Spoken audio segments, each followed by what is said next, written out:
What's going on, everybody? This is your boy Anthony Jameson. Listen, man, we've been talking about different things, and I want to discuss real relationships. So many people think relationships are hard.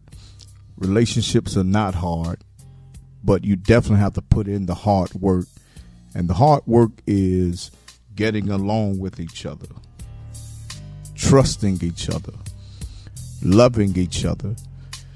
And when we do that, man, we put ourselves in a place where we're able to have the connectivity that we want, we desire.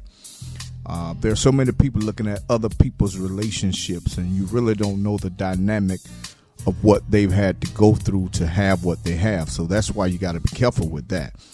And so the two people who are engaged with one another, you really got to get to a place where you have your own workable dynamics of what you bring to each other. You got to bring the things that the other person needs.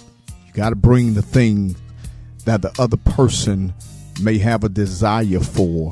And sometimes we got to have that give and take. No relationship should be one-sided. Nobody should be the end all be all to the relationship. It's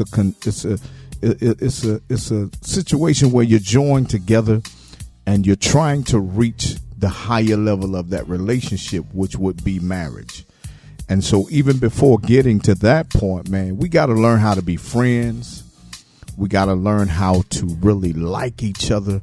There's so many people, man, that are connected, but they don't like each other.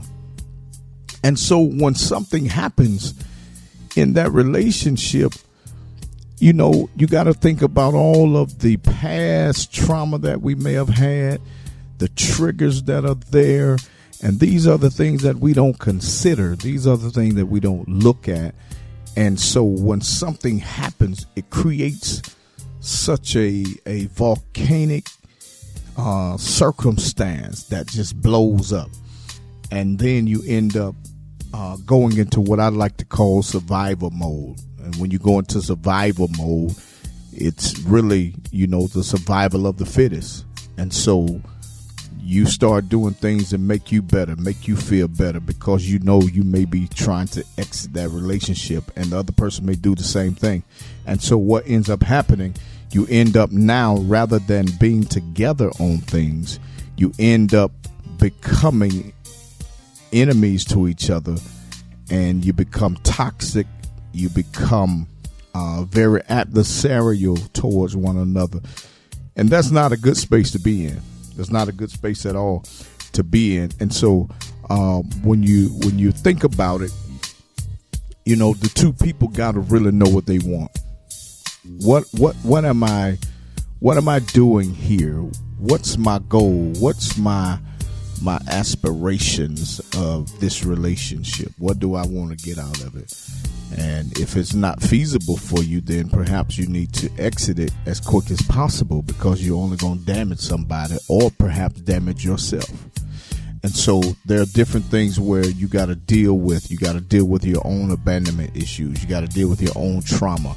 You got to deal with your own inconsistencies. You got to deal with your own discrepancies. You got to deal with your own insecurity.